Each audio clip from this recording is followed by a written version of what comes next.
All right.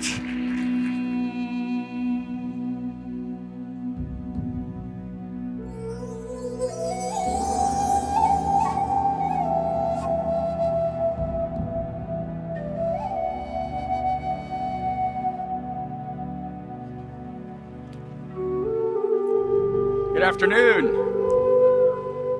Thanks for spending some time with me. The pyramids of Giza, they symbolize engineering ingenuity and building for longevity and sustainability. Although they haven't changed that much in appearance in their 4,700 years, they have maintained their relevance to modern-day customers. It's hard to imagine that this image was taken from a Pizza Hut with my iPhone. So if you had asked me 8 years ago when I left IBM if I'd be back, my response would have been not likely. However, IBM has made a monumental decision that will change its future direction forever. From simplified market-aligned offerings to increased and improved employee and partner productivity tools, much has improved to meet customers where they are at on their hybrid cloud journey. On my first day, to my surprise, I was handed a Mac laptop, an Outlook email account, not Lotus. I was emailing fellow coworkers and partners, and I was beginning to Slack and collaborate with fellow employees and partners as well. I was blown away. I had a Salesforce account, a WebEx account. This is truly a new IBM. I really wasn't expecting that on the first day. I was also blown away by the ability to log into the intranet and intuitively find partner and customer-facing content through the natural language search capabilities powered by Watson. I was like, wow. I could actually deliver a demo in an hour, which they asked me to do in my 2 weeks of onboarding. Thankfully, I had a really strong team of new recruits to help me with that one. But a lot has changed at IBM. So I'm pretty excited to share with you all the tremendous opportunity that brought me back to IBM and the amazing partnership opportunity I think is too tremendous and too timely to ignore. But I'll start by touching a little bit on my career path that led me here. So if you think about the folks that are at IBM, there are a number of folks who have built their careers here. Folks who, in some cases, amazing, brilliant engineers who have 20, 30 patents to their name. There are other folks who come in through acquisitions and folks that come in by choice, and they bring new ideas, new experiences. This is all part of IBM's evolution as a company, maintaining its relevance to modern-day customers. I started my career at a company called Studio Verso. It was a leading web development firm in the heart of the dot-com era in San Francisco, south of Market. Within the third interview, they mentioned that we were being acquired by KPMG, a Big Five consulting firm. I was leading business development, was part of relaunching the studio as the e-business division of KPMG's. Well, quite quickly, the dot-com boom went to bust, and I started thinking my career would be busting as well. This whole dot-com thing isn't really what it was cracked up to be. So I had to scramble, and I found myself still at KPMG in a strategic partnership alliance role for the Cisco Systems billion-dollar partnership with KPMG. Well, success in that role led to the Sun Microsystems Global Alliance, the Siebel Alliance, the CA Alliance, and the Microsoft Alliance.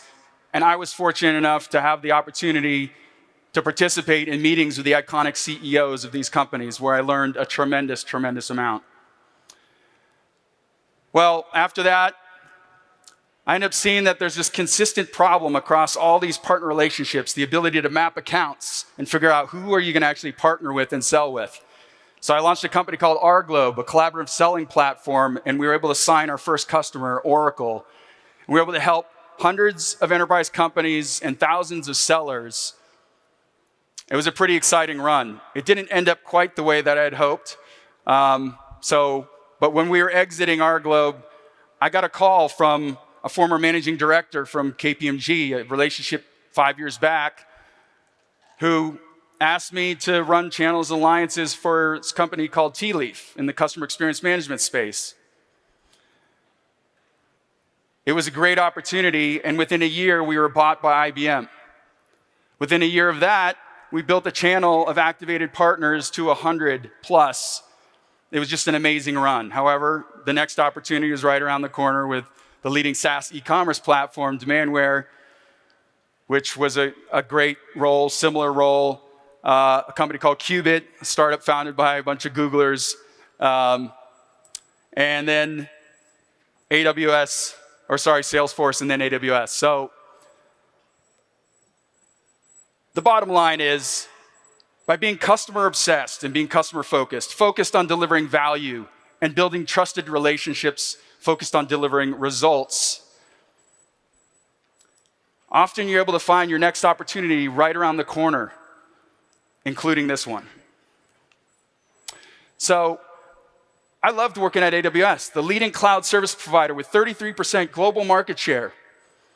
They're on target to reach $100 billion in reoccurring revenue targeted by end of year, which is just amazing, the fastest growing enterprise company in history. Brilliant people, and I was learning a lot, and I was thriving. However, a 10-year relationship popped up out of nowhere and shared this amazing opportunity that I was convinced I have to be a part of. So I'm going to share a little bit about what's new at IBM, what's happening, what's changed, which I've touched on a little bit, some of the current market dynamics that are happening as well that I think many of you will agree with, and then how are we supercharging solution providers and partners like yourself to grow quickly with market-aligned offerings. So I mentioned IBM is really a new place. IBM has changed. They're taking a really outside-in look, starting with you as solution providers. What are the outcomes that you're trying to achieve on behalf of your customers? How can we help you? What types of programs and investments can we make to help you achieve the outcomes that your customers want and need today? What types of investments can we make? What types of programs can we provide you with? So it really is a new IBM. We're investing $1 billion in helping solution providers like yourself overachieve your business growth objectives. So it really is a new IBM. It's pretty exciting. So why take this journey with IBM and Red Hat? As you know, we acquired Red Hat. Why are new partners joining IBM today? Well, first of all, our resale program is still very rich. 40 points of margin on software transactions, 25 points of margin when those transactions go through the AWS marketplace, which I'll touch on later. From a services perspective, it's also very, very high. If you think about yourselves as business entities, as you know, resale is often valued the lowest on the value chain. It's followed by professional services, managed services, and repeatable IP. So if you're thinking about a private equity recap or an IPO or a strategic acquisition, that value curve is consistent regardless of the path that you choose to take. It's all about valuation. How do you increase your valuation? Alignment with market and solutions that your customers need. So it really is a new IBM, and we're focused on your outcomes and how we can help you grow on behalf of your business and your customers. So if you look at the industry and the market around us, there are a handful of key strategic motions that are happening. First of all, workload or digital transformations. Our customers are having to reinvent themselves in order to stay competitive, not just to survive, but to thrive. They're having to transform themselves, IBM included. So that's a major motion that's happening in the industry. Data and AI. We've probably heard that a couple times in the last half an hour. Data everywhere. We're instrumenting everything. We're instrumenting people, utilities, traffic lights. We're producing documents at a feverish pace. All of this data, it needs to be stored. It needs to be accessible. It needs to be analyzed. It needs to be used for AI models. So data and having a play on data and being able to support your customers with their data needs is absolutely critical. AI. AI is projected to produce 16 trillion in productivity gains, 16 trillion with a T, by 2030. We're already starting to see AI assist in automation of routine processes, as well as being a partner in innovation. So those are two key areas where we're seeing AI already starting to make a big impact. When I was at AWS, I led some partner advisory councils, and one of the consistent things that came up was that customers are having a hard time finding the right resources, people, to support their key initiatives. There are 4.5 million unfilled tech jobs today, 500,000 cybersecurity jobs, and that's just in the US alone. It's 10 times worldwide. So our customers are having to automate, frankly, because they just can't find the resources to help address their customer needs, their needs and the needs of their customers. So that's what we're seeing, is we're seeing automation of IT infrastructure almost out of survival, not to eliminate headcount. And then all of this is needing to be secured. Security is one area that we continue to see persistent, non-budgeted IT spend, often because of some event that's happened and companies are reacting. So all of these things are happening, including a little bit of a focus around sustainability that continues to grow. So hopefully you as solution providers are participating in at least one of these. Where there's mystery, there's margin. Where there's pain, there's profit. You have an opportunity to align yourselves with these areas so you could help your customers accelerate their growth. Interestingly enough, this is how IBM has aligned our offerings. We're evolving.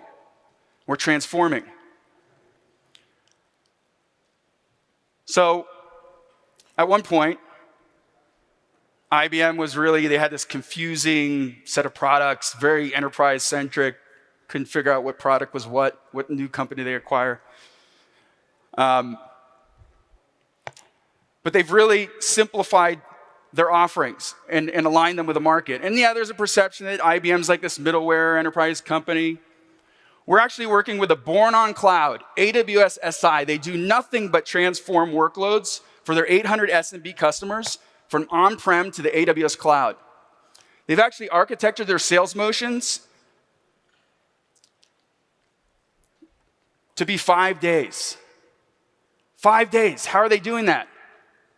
Well, they've taken a focus on outcomes. So they're offering a managed service outcome. They've embedded the right IBM security technology in that motion, and they're offering their customers a menu, an a la carte to choose from. So their sales reps are just snapping these things out, deal after deal. And why am I telling you this? I'm telling you this because IBM is not just catering to the enterprise anymore.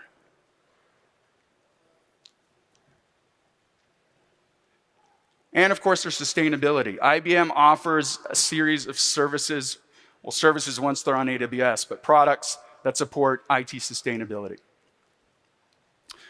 So, if you had asked me a few years ago when I was at AWS whether or not I saw there to be a partnership between IBM and AWS, I'd probably laugh and say there's no way that's happening. It's a very sensitive sort of strategic relationship. IBM sees Amazon as a threat outside of consulting. However, things have changed a bit. How many of you have heard of the IBM AWS Strategic Collaboration Agreement? Maybe 1, 2 people. Well, this is very interesting. So what IBM has basically done is they've taken now 30, and that's growing monthly, of their products, and they've now placed them on the AWS marketplace. So now you as solution providers could wrap your services around an IBM product, list it on the marketplace, have it procured and provisioned through AWS. Your customers could run down their EDP, and if you're not familiar with that, it's an enterprise discount program where customers that have these in place basically have to hit their EDP quota, or else they will get charged more for each of their AWS resources.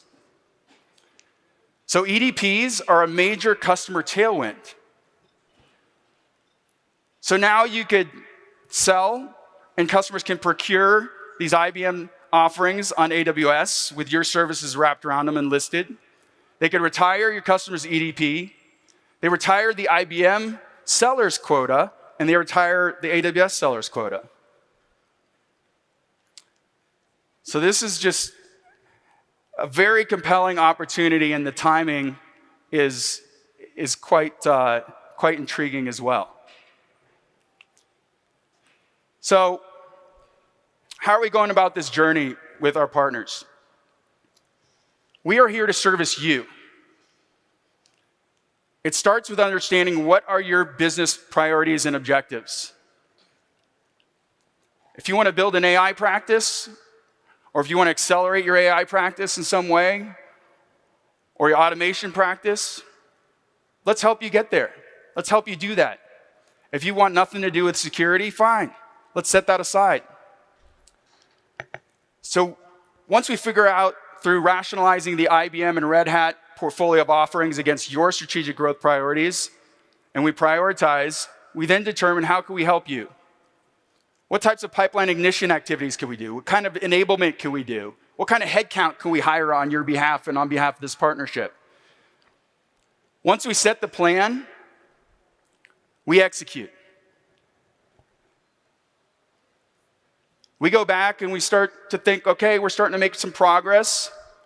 We re-examine your priorities. We re-examine the parts of the IBM and Red Hat portfolio that may make sense to add or augment. And then we continue this process. This is not a one-time event. This is a journey that we take with you.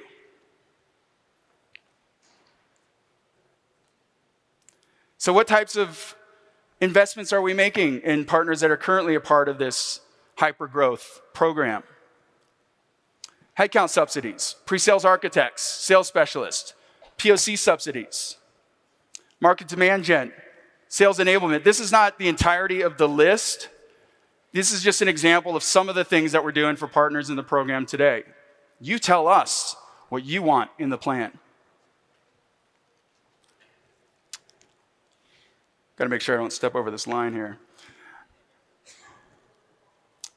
I love this quote from my new CEO, Arvind Krishna. Trust is our license to operate. This resonates so much with me based on how my father, who immigrated to this country in the 70s from Egypt, instilled trust in me. To my path to becoming an Eagle Scout and trustworthiness being a part of the Scout Oath. To my favorite leadership principle at AWS, earn trust. To the path that brought me to IBM multiple times with great opportunities throughout my career. If we're not earning your trust, we're not doing our jobs.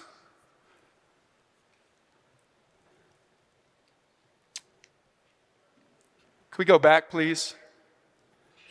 So, it starts with trust. We want to find out and learn what are your strategic growth priorities. How can we align with those? Our hyper-growth team of business consultants are eager to learn about what those priorities are. so that we could start to understand where we could help you. Which of our offerings align with customers' focus? Can we help build a hyperscale plan around so we could help you achieve your growth objectives? So if this is something that you guys are interested in, if you're interested in exploring a partnership with IBM, we would greatly appreciate the opportunity to learn more about your business. You could pull out your iPhone at this moment, or your Android for that matter, and scan this QR code. It's safe, it's secure, and you could enter some basic information so that we could reach out and set up a 20-minute appointment. We also have a mixer happening tomorrow night, where if you do fill out this form, we'll reach out with an invitation to our mixer, and you have the opportunity to meet some of our business consultants and some of our subject matter experts, and we can start this journey as soon as tomorrow. And with that, thank you so much for your time.